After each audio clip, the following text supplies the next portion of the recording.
All right, going to school part 2. So today I have 2 classes. I have, what was it again? I have biology and I have US government today. So I'm just gonna see how that goes. I'm on my way now. I gave myself extra time today. I didn't really do any editing or anything in the morning. I'll just do that later. And I just slept in more. Yeah, so I'm just heading there right now. I'll just see how that goes. All right, I'll tell you guys about it later. I have a horse farm place here that I've always seen, and they're so pretty, and the horses are out right now, and I just want to show you guys. See, look at this. Look at that pretty horse right there. They're so pretty, and there's a whole bunch of them there too. Look at that. Yeah, they got pretty brown ones. They got this pretty white one right here. They have this whole field right here. That area over there is kind of where the horses all stay. I'm guessing that's the truck that moves the horses. Yeah, probably that. I don't see any shelter for them. I really haven't seen any shelter here in a while. And look at how pretty they are. I think that's a mule. Yeah, I think that's a mule that they have there too. Or a donkey? A mule? I don't know. Whatever. There's one that's like way out there, all by himself. And I guess these two are kind of just by themselves a little bit, but you know, they got each other, so it's all good. Yeah, this brown one right here, he's a pretty one. And that white one over there, he's really pretty too. Oh, it's right there. Look, there they go, they're galloping.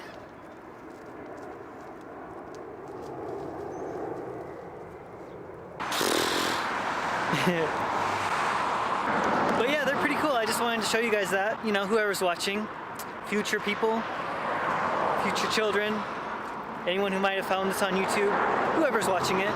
I've driven by here with my sister a couple times. We come by in the winter here, and I think we made the same comment that they don't really have any shelter around here. There's like a little teeny tent looking thing, but it looks more like it's a cover just for food. Yeah, I think that they have all their hay inside there. But other than that, they don't really have any horse shelter. You know, I'm just concerned about them being out in the warm sun and everything, especially now that it's getting hotter with the summer. During the winter, I was super concerned about them because it gets really cold in winter. But I think I was talking to my dad, and he knows more about farms and stuff.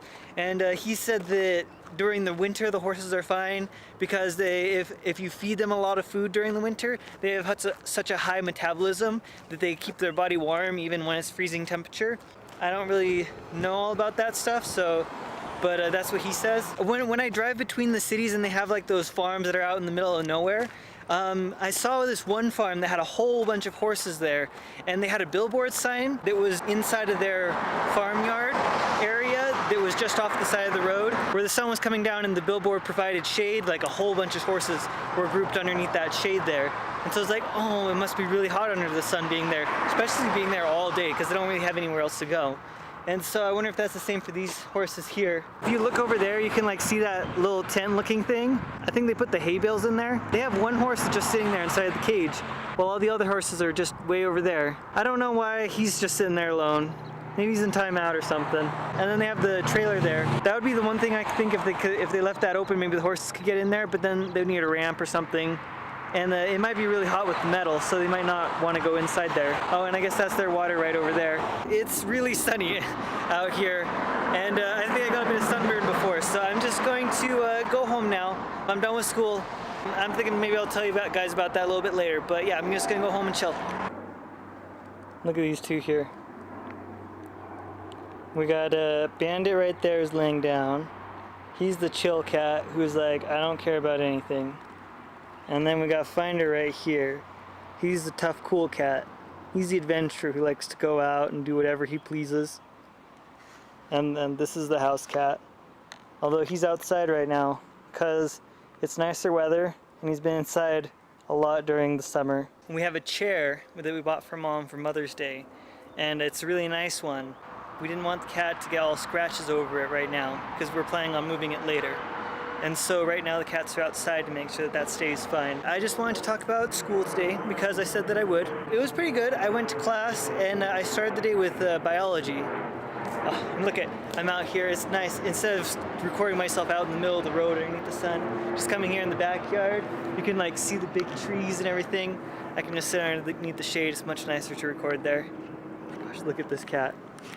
He's just chill AF. Like, oh dude, look at this. It was interesting though. I got to class and I found out the teacher is blind.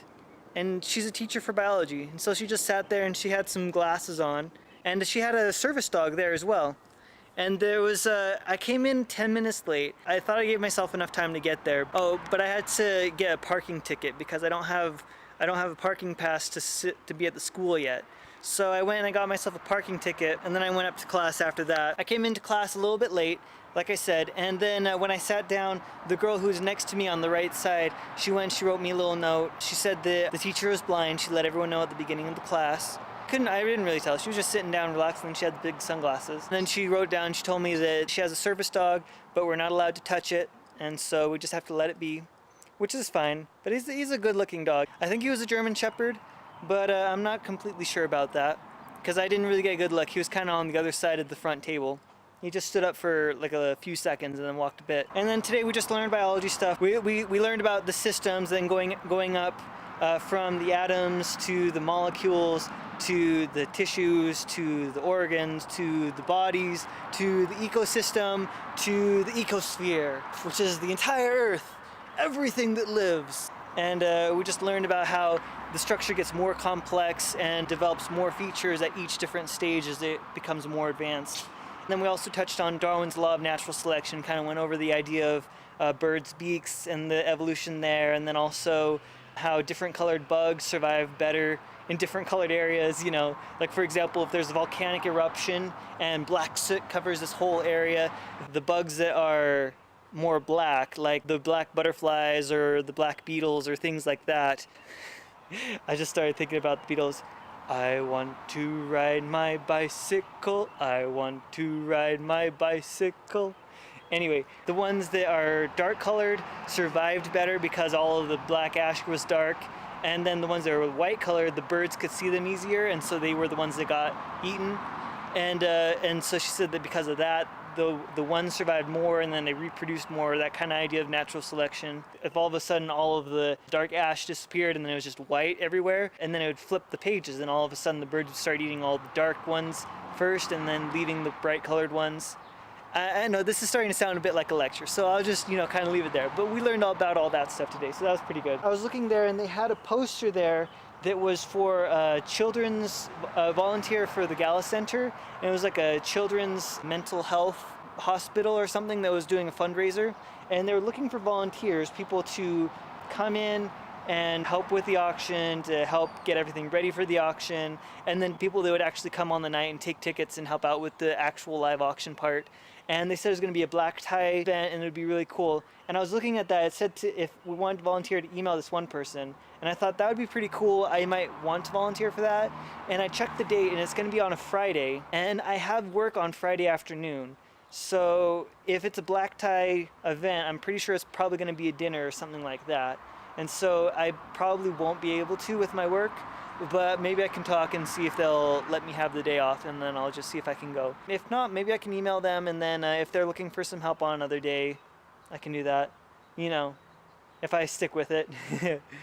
But yeah, I'll just see if I do that or not. Now, next step is I have to go buy books for my classes, because I don't have any books for any of the classes. And I'm already supposed to be on chapter 2 of my biology book. I was supposed to have read chapter 1 before I got to class. And I was just like, whatever. I'm gonna go to class and then I'll just start from there. Didn't really do any prep work, so yeah, now I gotta catch up to that. Oh, and then after my biology class, I went to my US government class, and it was the same thing happened as my English 1010 class. They said it doesn't start until June 11th. It's gonna be a second term class. And so now I'm gonna have 2 of my classes, which are gonna be in the second half of the summer vacation. So they're gonna be more condensed, and then they're gonna all be there.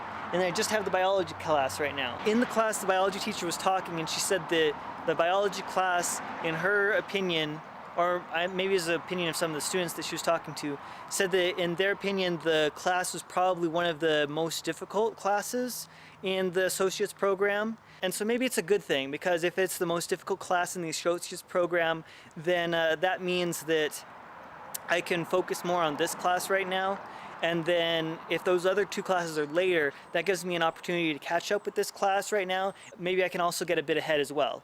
But I only have 1 month to do that. So I'm just gonna have to be on it to see if I can do that.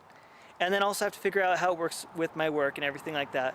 But I did request some time off from work, so I'm going to be having 3 hours less of work each week in order to give me some more time to study. With those other 2 classes gone, that should be fine. I probably shouldn't have to worry about that. And then I'll just see how that goes. You know, I say that a lot. I'll see how that goes. But honestly, you know, just go with the flow, do your best, and then see where everything takes you. But you have to do your best. You can't just let the winds guide you, or else you'll end up somewhere you don't want to be. Okay, I'll talk to you guys later.